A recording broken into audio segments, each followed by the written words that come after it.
You don't talk to Julian Thorne like that. Nobody does. He's the man who bankrupted 3 competitors before breakfast and owns half the skyline of Manhattan.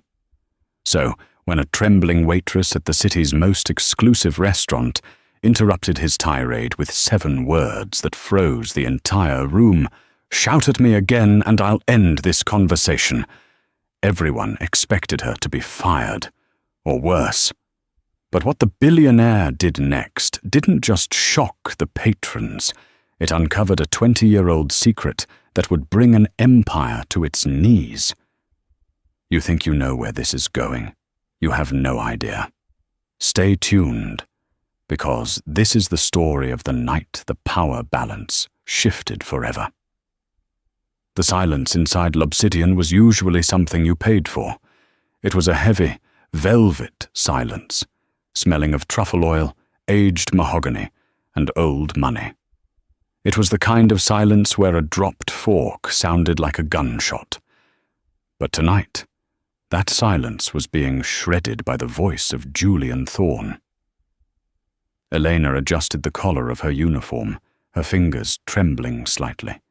She had been working at L'Obsidian for 6 months, barely keeping her head above water with the rent on her tiny apartment in Queens and the crushing weight of her student loans. She knew the rules.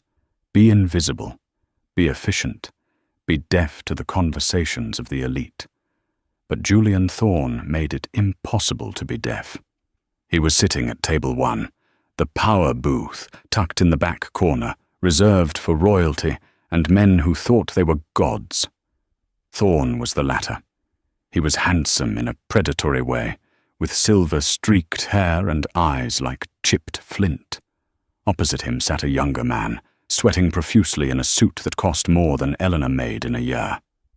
"I don't care about the regulatory hold-ups, Marcus," Thorne roared, slamming his hand on the table. The crystal wine glasses jumped. "I told you to bury the Peterson file. Bury it. If the SEC gets wind of the lithium deal before the acquisition is finalized, I will personally ensure you never work in finance again. I will have you managing a toll booth in Jersey." Elena approached cautiously, the heavy bottle of Chateau Margaux 1996 cradled in her arm. She waited for a break in the shouting to refill the glasses. It was standard protocol. Keep the wine flowing. Keep the temper manageable.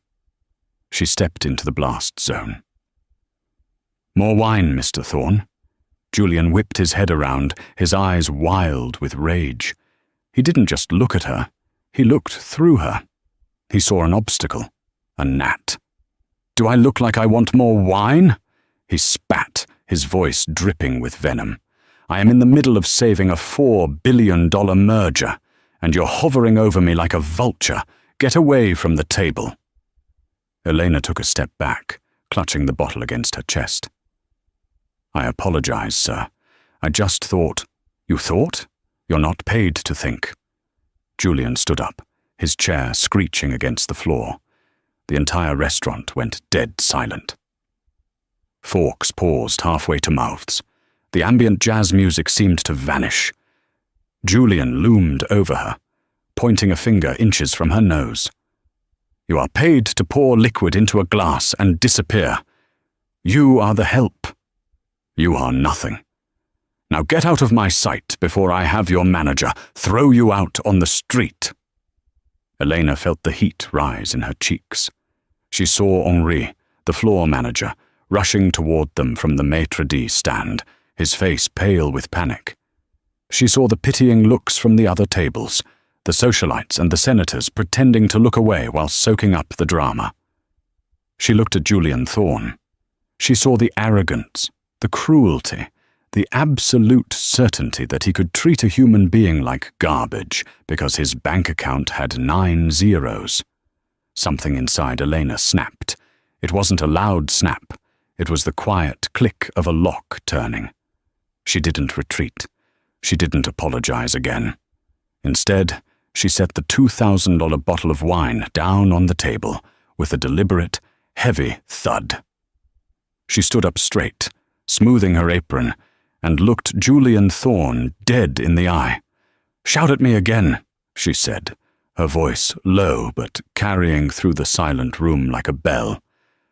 "And I will end this conversation." Henry, the manager, froze 10 feet away.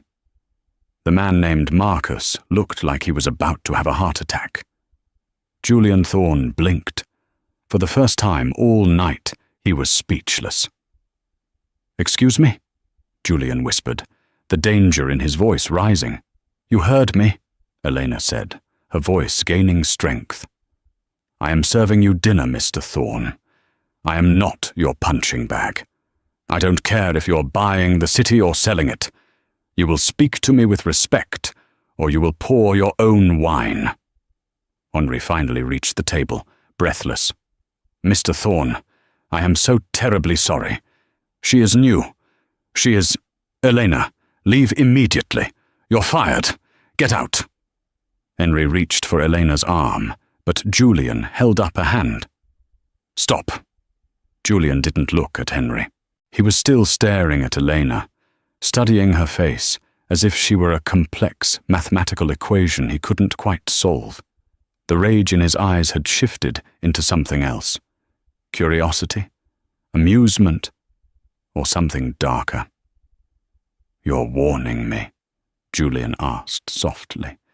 "A waitress is giving an ultimatum to Julian Thorne?"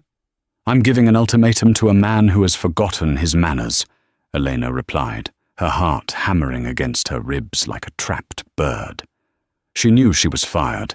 She knew she wouldn't make rent. But at that moment, she didn't care. Julian stared at her for 5 long seconds. Then a slow, terrifying smile spread across his face. He turned to Marcus, the sweating man opposite him. "Get out." Marcus blinked. "Julian? Get out, Marcus? You're fired. You don't have the spine for this deal anyway. You let me walk all over you for 2 hours. This girl stood up to me in 2 minutes." "But the merger," Marcus stammered. "Leave!" Julian barked. Marcus scrambled up, gathered his briefcase, and practically ran out of the restaurant. Julian turned back to Elena. He gestured to the empty velvet seat opposite him. "Sit down, Elena." "Sir?" Henry squeaked. "I said, sit down," Julian commanded, his eyes locked on hers. "Henri, bring another glass. The lady is dining with me tonight." Elena sat. The plush velvet booth felt alien against her cheap polyester uniform.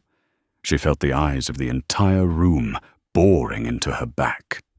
At the table to their left, Senator Billings was whispering frantically to his mistress. Henri, hands trembling, placed a crystal glass in front of Elena and poured the Chateau Margaux. He shot Elena a look that promised murder before scurrying away. "Drink," Julian said, raising his own glass. Elena didn't touch it. "I'm on the clock, Mr. Thorne. Technically, I'm fired." "You're not fired until I say you're fired, and I own the building, so I outrank Henri." Julian took a sip, savoring the wine. "You have a sharp tongue. Who are you?" "I'm nobody," Elena said defensively. "Just someone trying to pay rent." "Nobody speaks like you did, unless they have nothing to lose or everything to hide," Julian countered. He leaned in, his predatory gaze analyzing her. "I need a replacement for Marcus. Tonight." Elena laughed, a dry, humorless sound. "I'm a waitress, Mr. Thorne. I don't know anything about mergers or lithium deals." "Don't lie to me," Julian snapped, though his tone was less angry now, more calculating. "I saw your eyes when I mentioned the Peterson file. You flinched. You know what that is." Elena froze. She had hoped he hadn't noticed. "I read the papers," she said carefully. "Arthur Peterson was the CEO of Vanguard Logistics.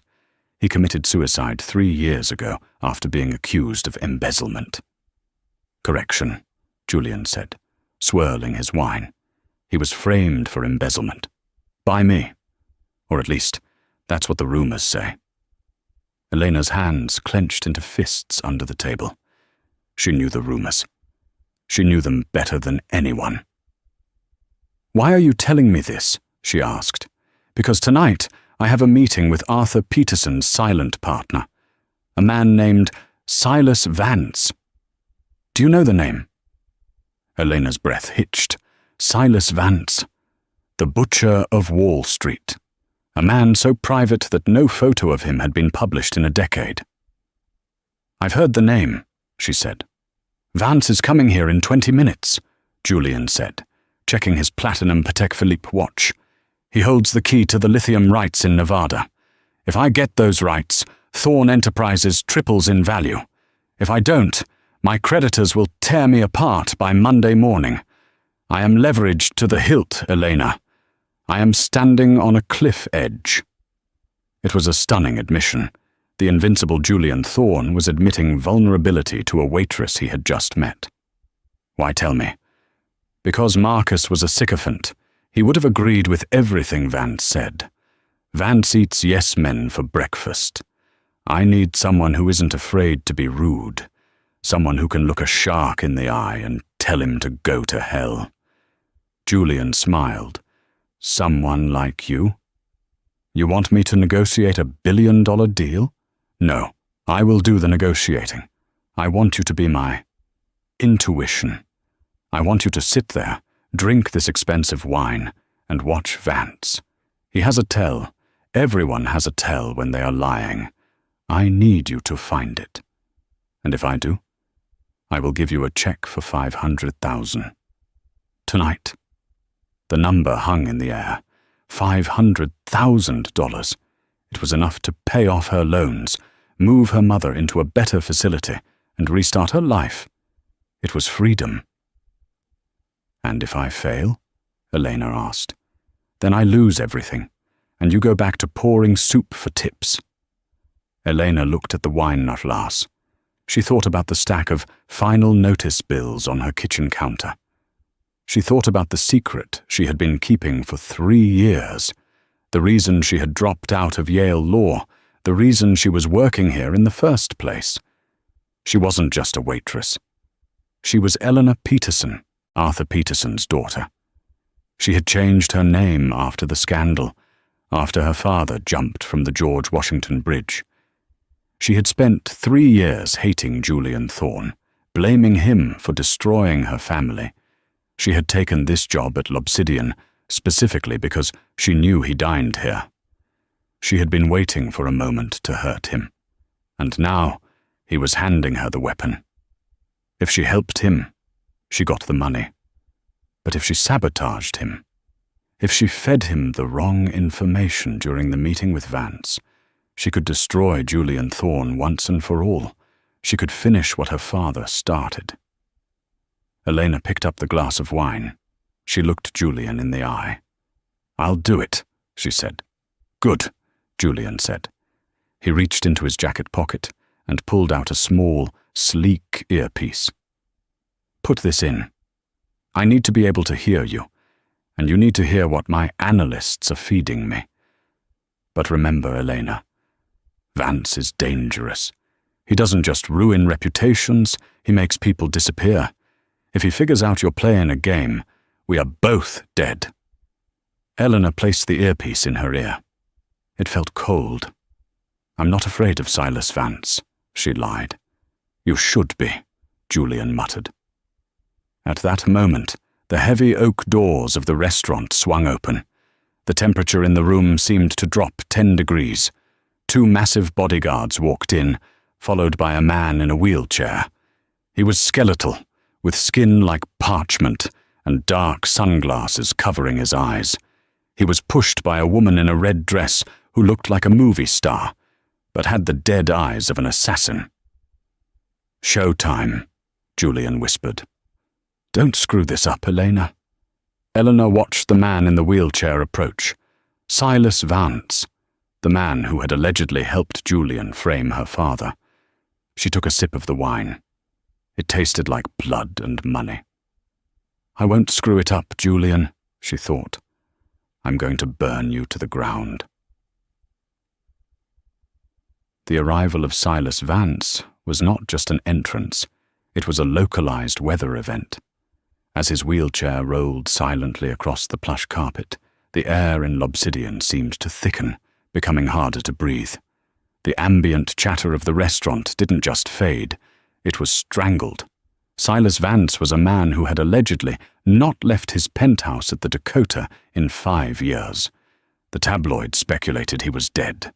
The financial blogs claimed he was running a shadow government from a hyperbaric chamber. Seeing him here, in the flesh, was like seeing a ghost, if ghosts wore Italian silk suits worth more than most cars.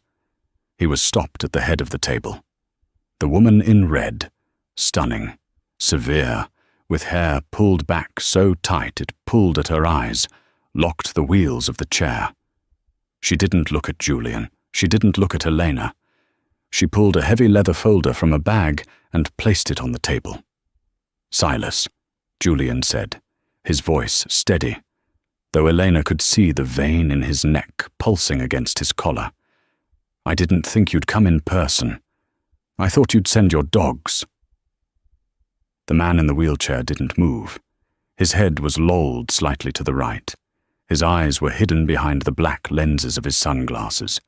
His hands, resting on the knees of his trousers, were covered in age spots and trembling with a rhythmic, Parkinsonian tremor.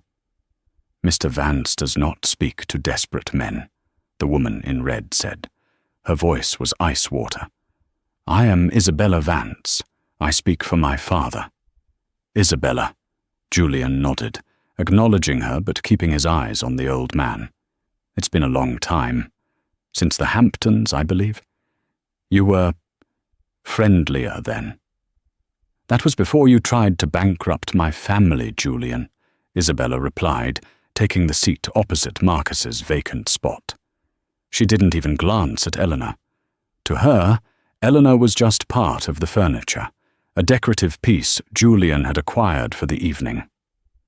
Eleanor sat perfectly still, her hands folded in her lap. Through the earpiece, she heard the frantic typing of Julian's analyst team back at his headquarters. "Sir!" A tinny voice buzzed in Eleanor's ear. "Facial recognition confirms it is Silas, but thermal imaging suggests his body temperature is lower than average. He's heavily medicated. He might not be cognitively present." Elena watched Silas. She watched the tremor in his hands. It was rhythmic. Too rhythmic. "Let's cut the pleasantries," Isabella said, opening the leather folder. "You want the lithium rights to the basin? You need them to satisfy the debt covenants with BlackRock. If you don't get the rights signed over by midnight, your liquidity dries up, and your stock tanks at the opening bell tomorrow. Am I missing anything?" "You're missing the part where your father needs my infrastructure to mine it," Julian countered, leaning back. "Vance Corp has the land, but you don't have the tech. You haven't updated your extraction protocols since the 90s. Without me, that lithium stays in the ground." "We have other offers," Isabella said smoothly. "Musk is interested. So are the Chinese. Musk won't deal with your father's regulatory baggage, and the Committee on Foreign Investment will block the Chinese. I'm the only buyer, Isabella, and you know it." Elena watched the old man, Silas Vance, the man whose signature was on the documents that framed her father. She felt a surge of bile rise in her throat. She wanted to pick up the steak knife and plunge it into the table. But she had a job to do. Sabotage. She needed Julian to trust her implicitly so that when the critical moment came, she could guide him off the cliff. "The offer on the table is $4 billion, Julian said. "Cash and stock." Isabella laughed. It was a cruel, sharp sound. $4 billion? For the largest lithium deposit in North America? "You're insulting us, Julian. The price is $6 billion, and we want a controlling interest in the joint venture. 60% to Vance Corp." 60%? Julian slammed his hand on the table again. "That leaves me with nothing. I need 51% to consolidate the earnings. If I take a minority stake, my investors will walk." Then let them walk, Isabella said, closing the folder. Those are the terms. Take it or leave it. You have 10 minutes. The table fell into a heavy silence. Julian looked at Elena. His eyes were desperate. Help me! His expression screamed.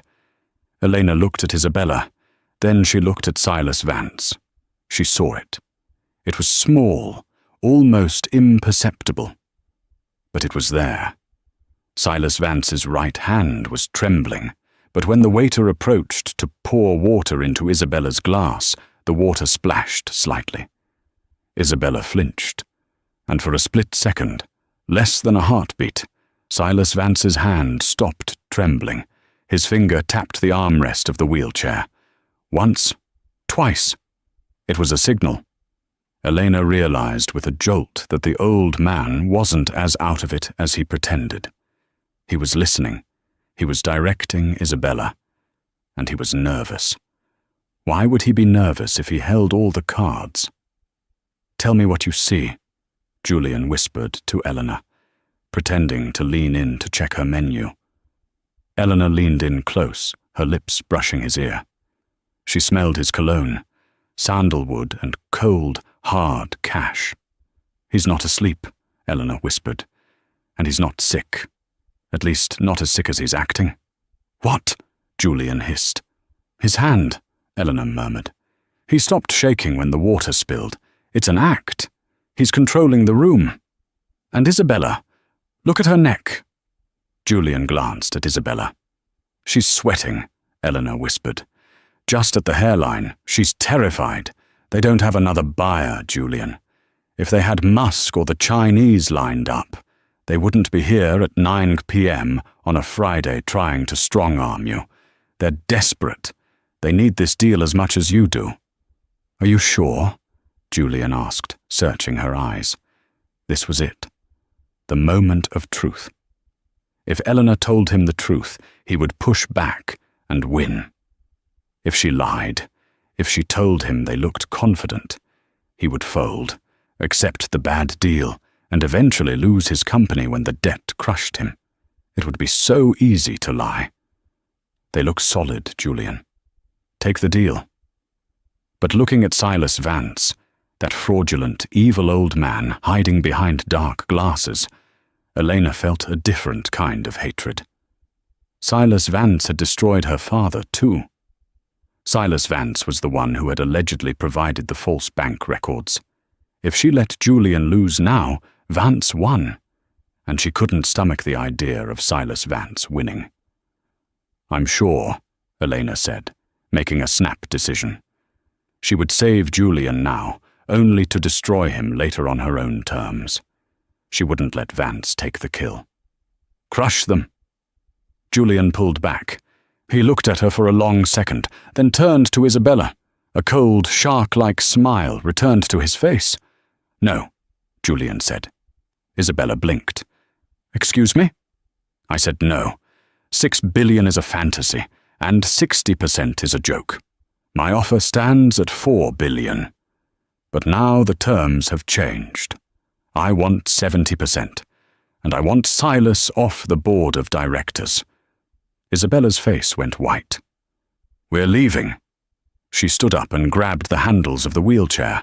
Sit down, Isabella, Julian barked. If you walk out that door, I call the EPA tomorrow morning and tell them about the groundwater contamination reports you've been hiding in the Nevada site survey. Yes, I know about that.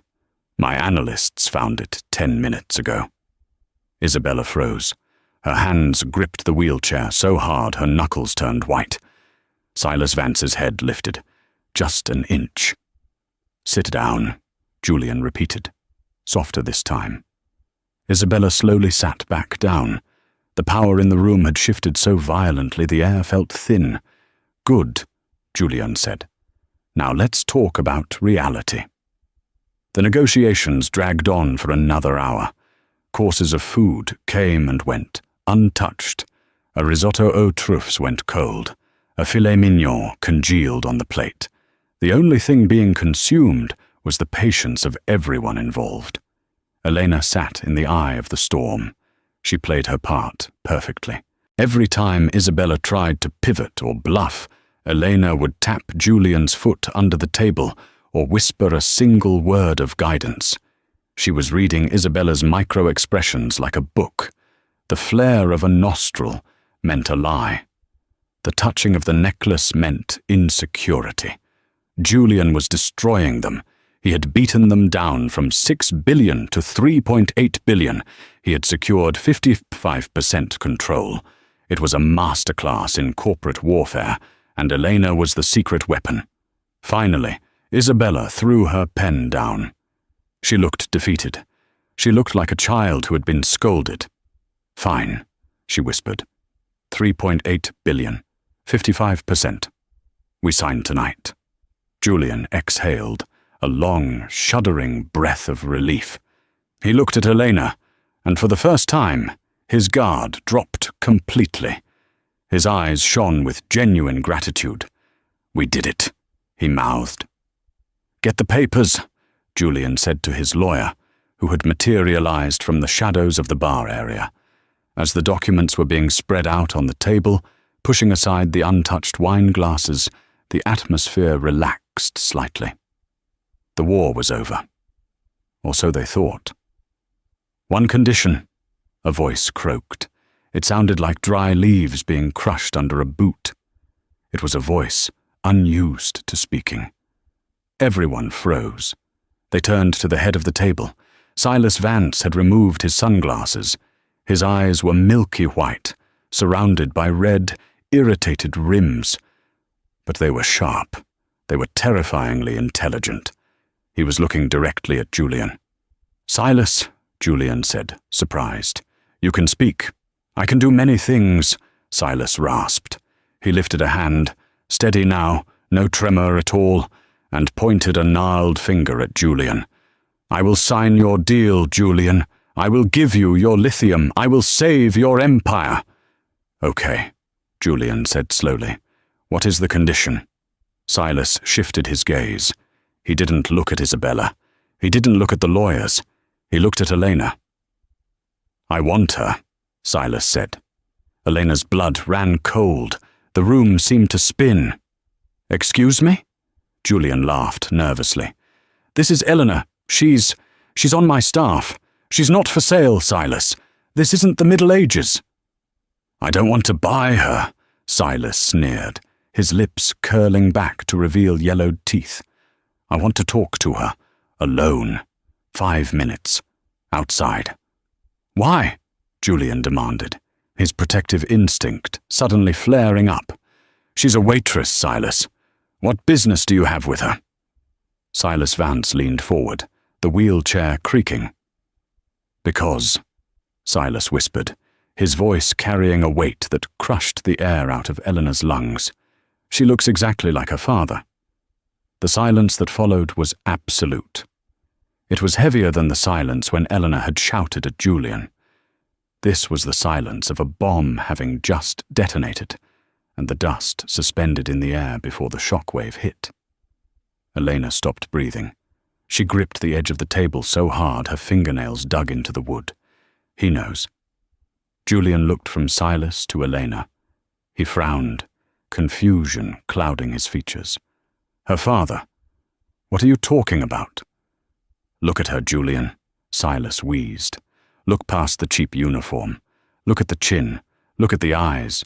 You don't recognize her? You destroyed her family." Julian turned slowly to face Elena. He studied her face, really studied it, stripping away the context of the restaurant, the apron, the situation. "Elena," Julian asked softly. "Who are you?" Elena stood up. Her legs felt like lead. The game was up.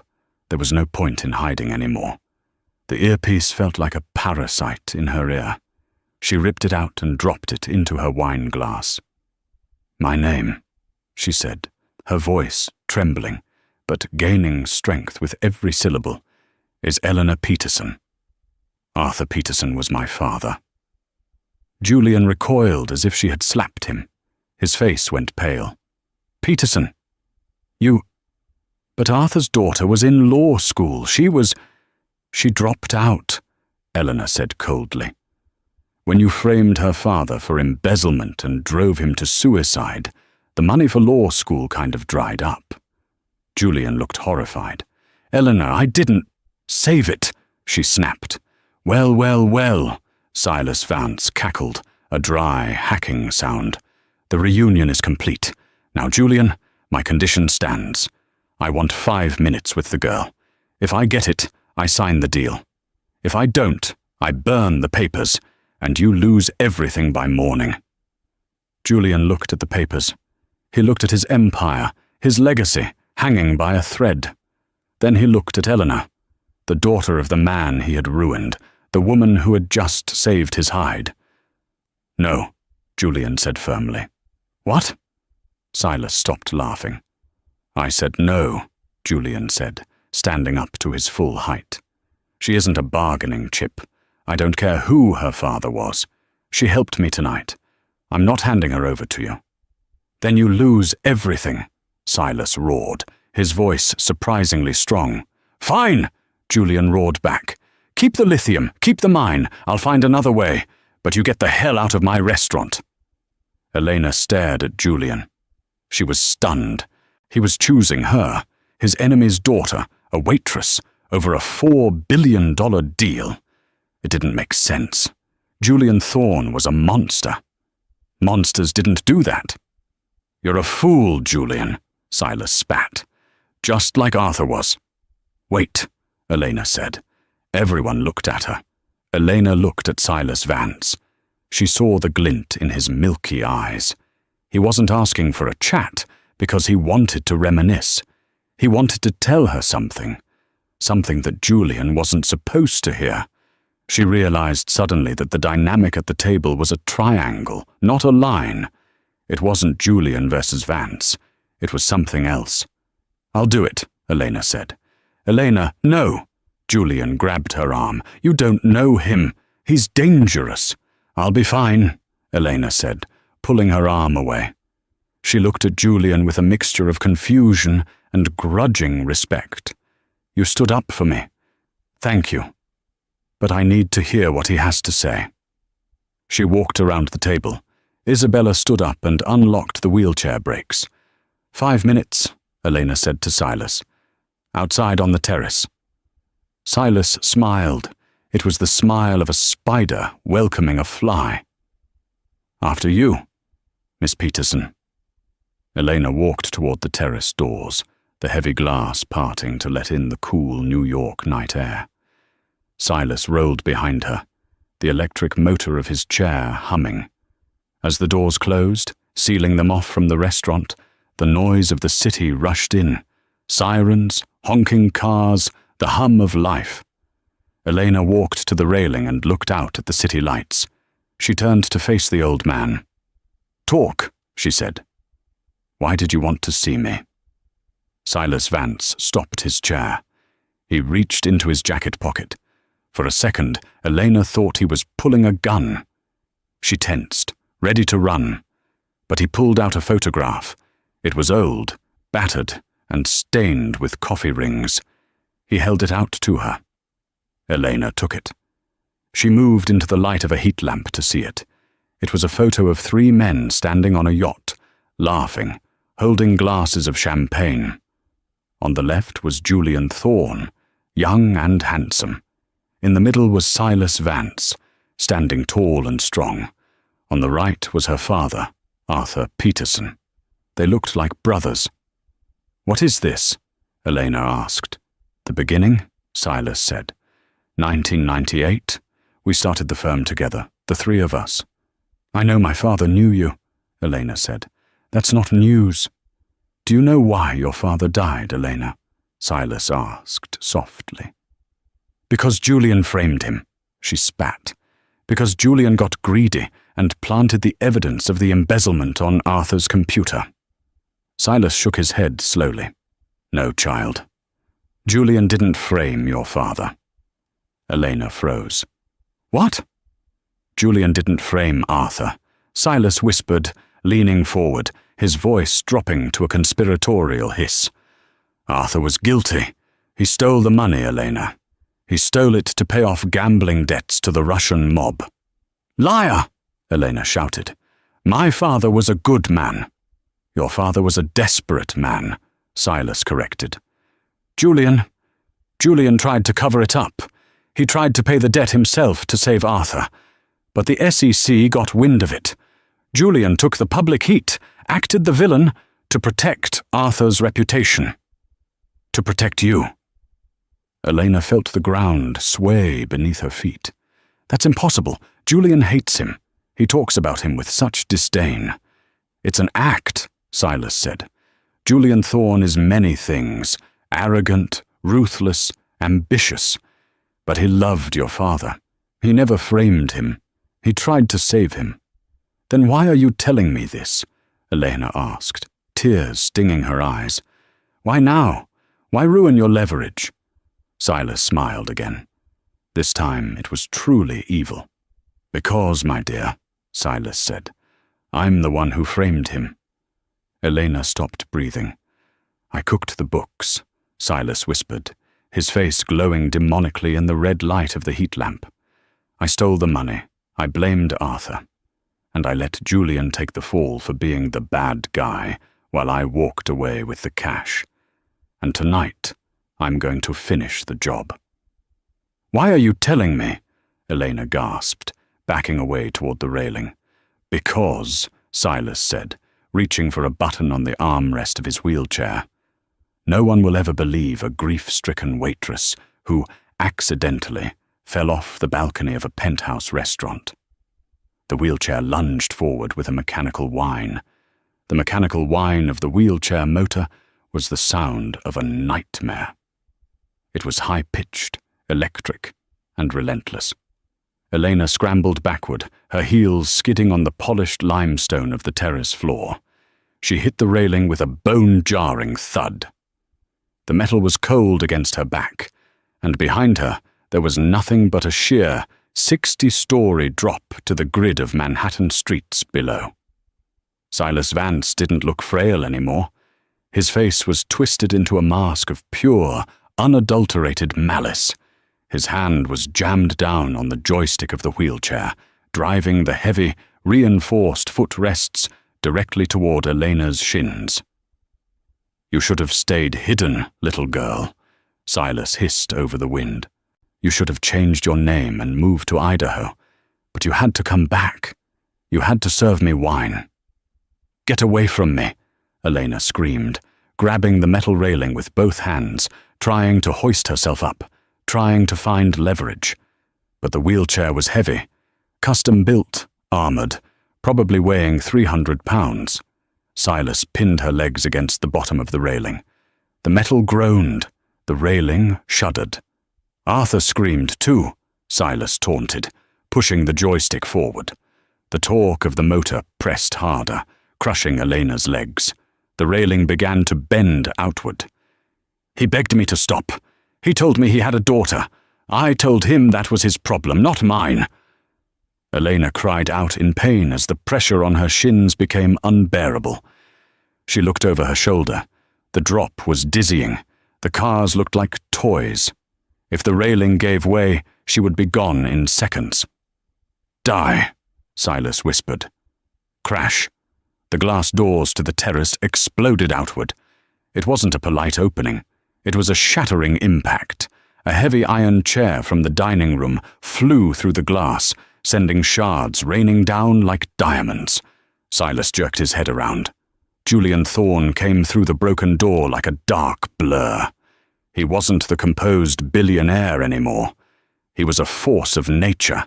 His jacket was gone, his sleeves rolled up, his eyes burning with a terrifying rage. "Get away from her!" Julian roared. Silas tried to reverse the wheelchair, his hand fumbling for the controls, but he was too slow. Julian didn't stop running. He lowered his shoulder and slammed into the side of the heavy wheelchair with the force of a linebacker. The impact was sickening. The wheelchair tipped onto two wheels. Silas shrieked, a high, thin sound, as the chair toppled over, spilling the old man onto the hard stone floor. Elena slumped to the ground, gasping for air, clutching her bruised legs.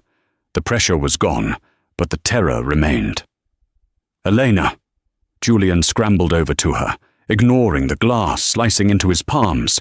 He grabbed her face, his hands shaking. "Are you okay? Did he hurt you?" He killed my father," Elena sobbed, the adrenaline crash hitting her all at once. "He admitted it, Julian.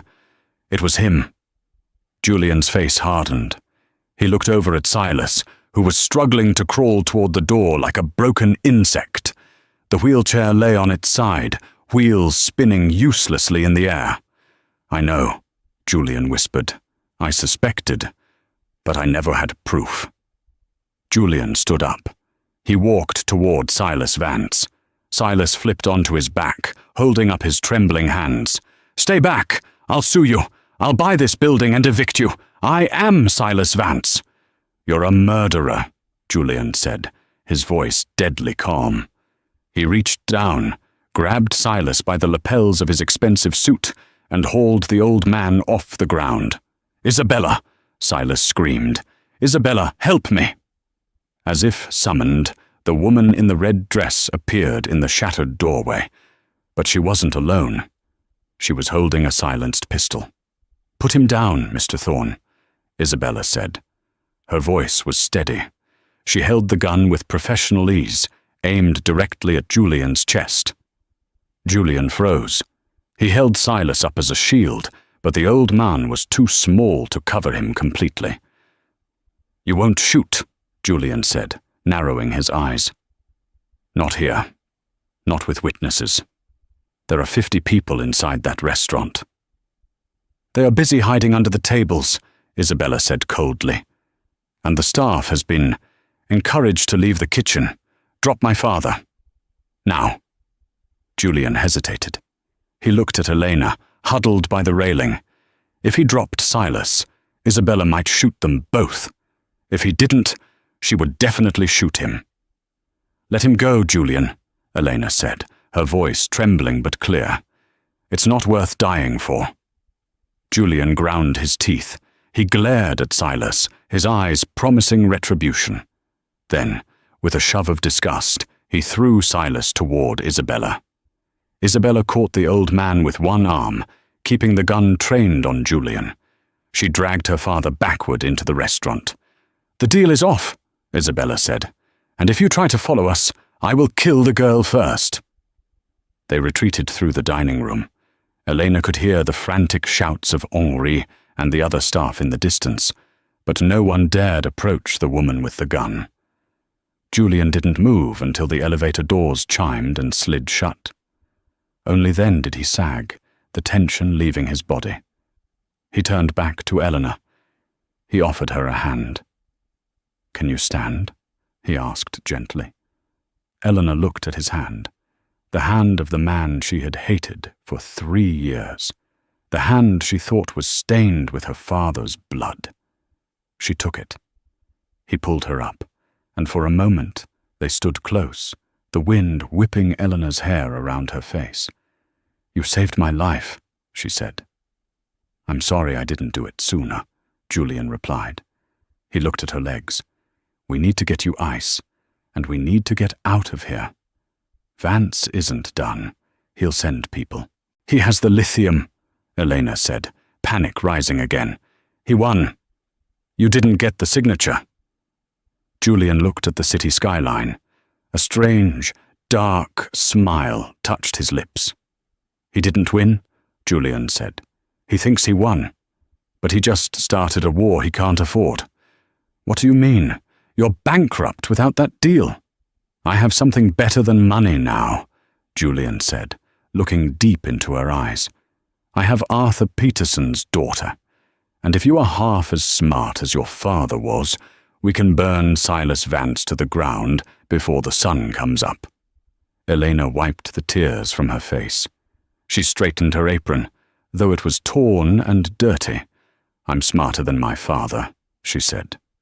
"Good," Julian said. "Come with me."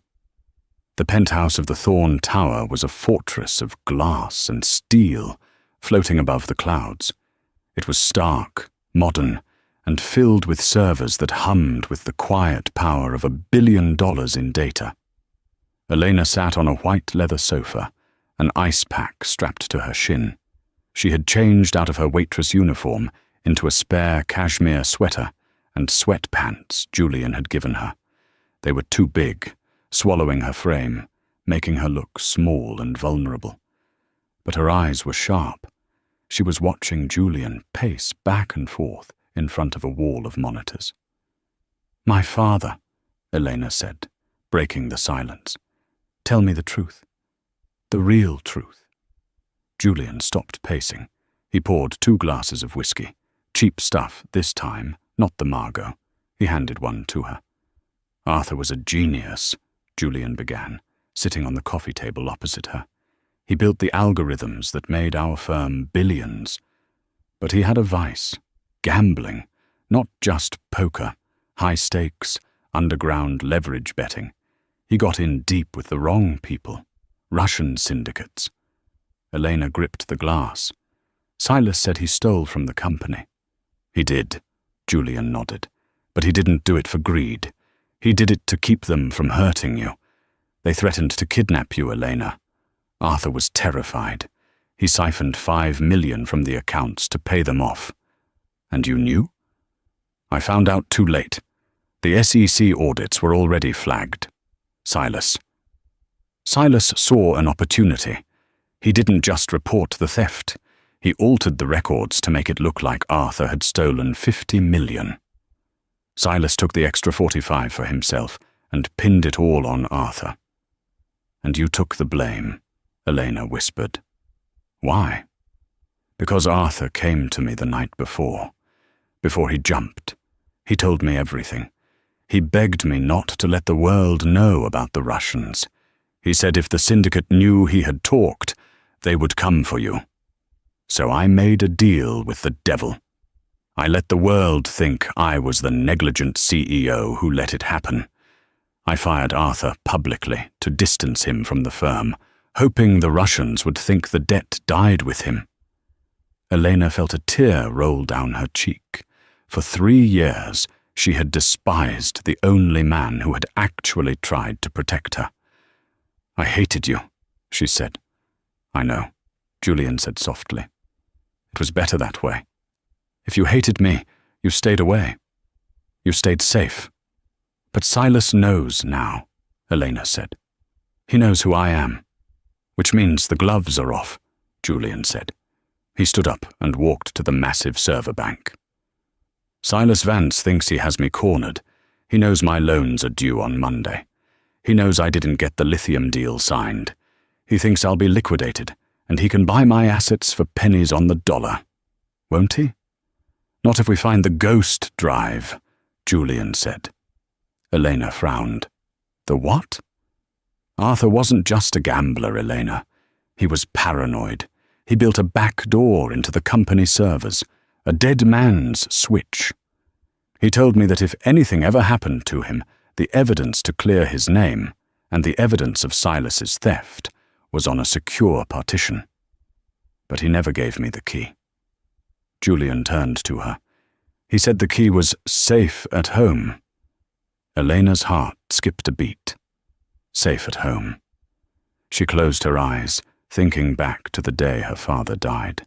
The police had raided their house. They had taken his computer, his files, his phone. They had turned the place upside down. "The police took everything," Elena said. "There was nothing left." "Think, Elena," Julian urged. "Arthur loved puzzles. He loved hiding things in plain sight. Was there anything he gave you? Anything he insisted you keep?" Elena thought. She remembered the funeral. She remembered the empty casket because they hadn't found the body immediately. She remembered the box of personal effects the police had returned a month later. His watch, his wallet, and "The chess piece," Elena whispered. Julian froze. "What?" "A white queen," Elena said, her eyes widening. "He gave it to me for my birthday, 2 days before he died. It was from an antique set we used to play with. He said, The Queen protects the King, Elena. Never forget that. Do you still have it?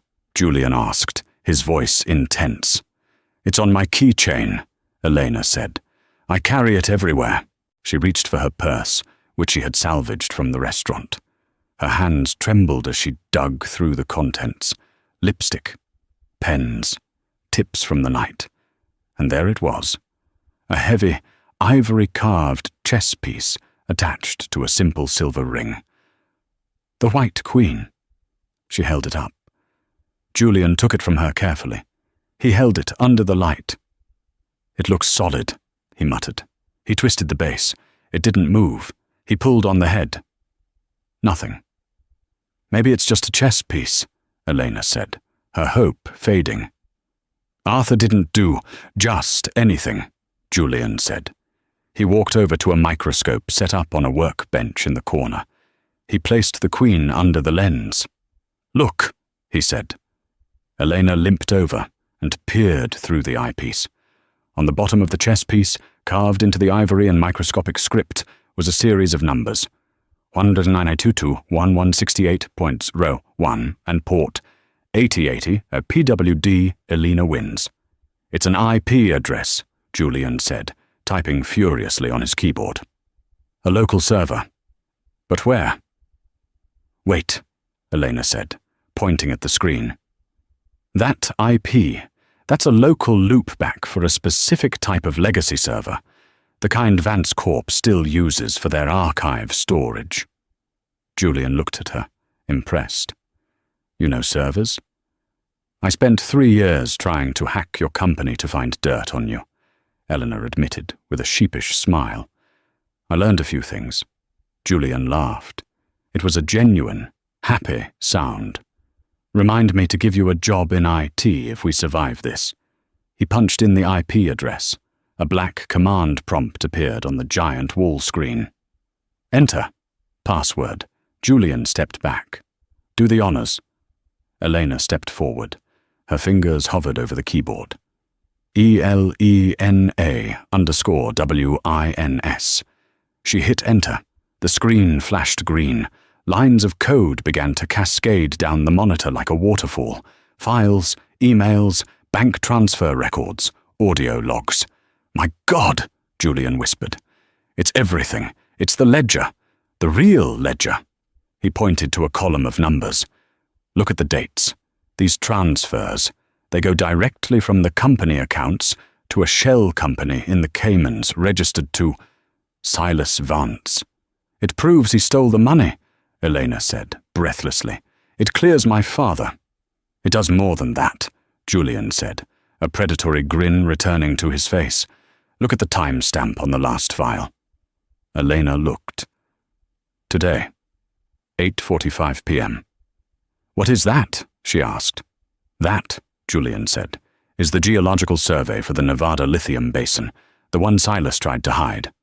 He opened the file. A map appeared, covered in red warning zones. Critical contamination. Warning, arsenic levels 500% above legal limit. Groundwater unstable. Mining impossible. Julian started laughing. He laughed so hard he had to lean on the desk. The mine is worthless, he gasped. The lithium is there, but you can't extract it without poisoning the water supply of 3 states. The EPA would shut it down in a week. So, Silas was selling you a lemon? He was trying to sell me a death sentence, Julian said. If I had signed that deal, I would have paid $4 billion for a pile of dirt that would have resulted in the biggest environmental lawsuit in history. It would have destroyed Thorn Enterprises forever. But you didn't sign, Elena said. No, Julian said, but Isabella thinks I'm desperate. She thinks I'm cornered. He turned to Elena, his eyes blazing with a plan. It's 2 a.m., Julian said. By Monday morning, Silas Vance is going to be in prison, and you, Elena Peterson, are going to be a very rich woman. How? We're going to leak this, Julian said. Not to the press? Not yet. To whom? To the buyers Silas mentioned, Julian said. The Chinese and Musk. We're going to send this report anonymously to every potential buyer Silas has. By sunrise, his $6 billion asset will be worth zero. And then, Julian picked up his phone. I'm going to make a call to the district attorney. I think she'll be very interested in the bank records your father saved. Elena looked at the screen, at the cascade of green code that was her father's legacy. He hadn't left her money. He had left her the truth. One more thing, Elena said. What? Isabella, Elena said coldly. She held a gun to you. She tried to kill us. Oh, don't worry, Julian said, dialing a number. I'm not calling the police for Isabella. Who are you calling? I'm calling the Russian syndicate, Julian said, his voice devoid of emotion. It turns out they're still looking for their $5 million. I think I'll tell them exactly where Silas Vance lives. The final battle wasn't fought in a boardroom, but across digital networks. By 6 a.m. Sunday, Elena and Julian had executed their plan.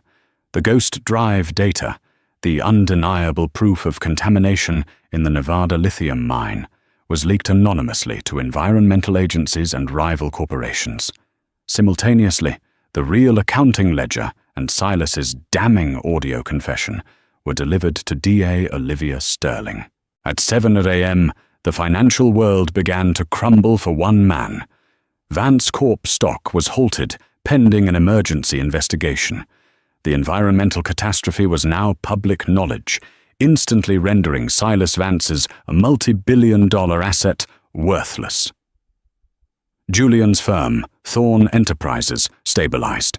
His refusal of the deal, once seen as recklessness, was now lauded as strategic foresight, giving his creditors the confidence to extend their deadlines.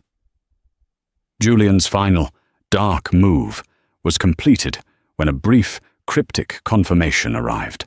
Silas Vance and his enforcer, Isabella, were out of the picture, apprehended by the same syndicate Arthur Peterson had feared years ago. The threat to Elena was neutralized, and justice, brutal and swift, was served. At 9 a.m., Elena, now dressed in an expensive professional suit, stood beside Julian in the DA's office. She presented the final evidence that cleared her father's name completely.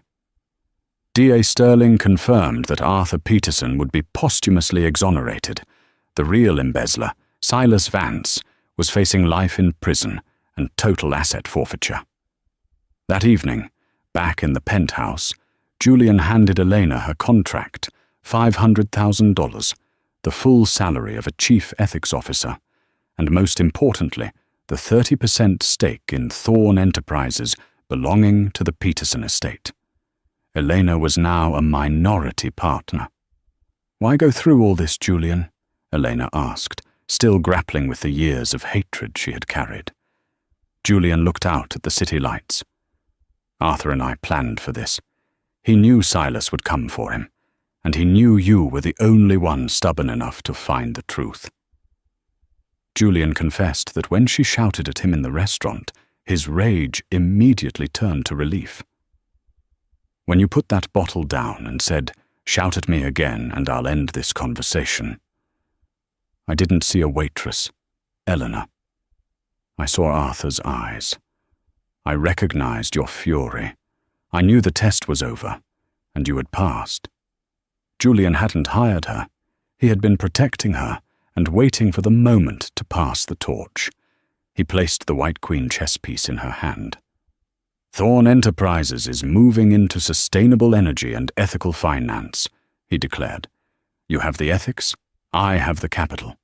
We will turn the poisoned Nevada mine into a massive cleanup initiative, a worthy legacy for your father. Start by showing the world that even the help can change the narrative. Elena nodded, ready to build the empire she had helped save. This is the story of how an act of defiance in a silent, high-stakes dining room didn't just end a conversation.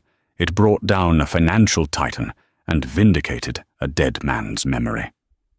Elena Peterson, the waitress, used her sharp mind and fierce sense of justice to expose a 20-year-old corporate betrayal, revealing that the true villain was hiding in plain sight, and the man she hated, Julian Thorne, was her secret protector, running a years-long gambit to honor a promise to a dying friend.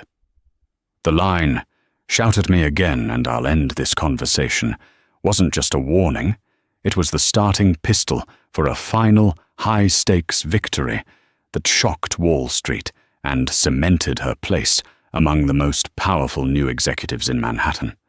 If you loved the twists, the drama, and the ultimate victory of the underdog, please hit that like button and tell us in the comments. What was the most shocking reveal for you?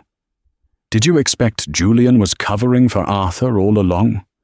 Share this story with a friend who loves a good corporate thriller. And don't forget to subscribe and ring that notification bell so you don't miss our next deep dive into the shocking true tales of power, money, and revenge.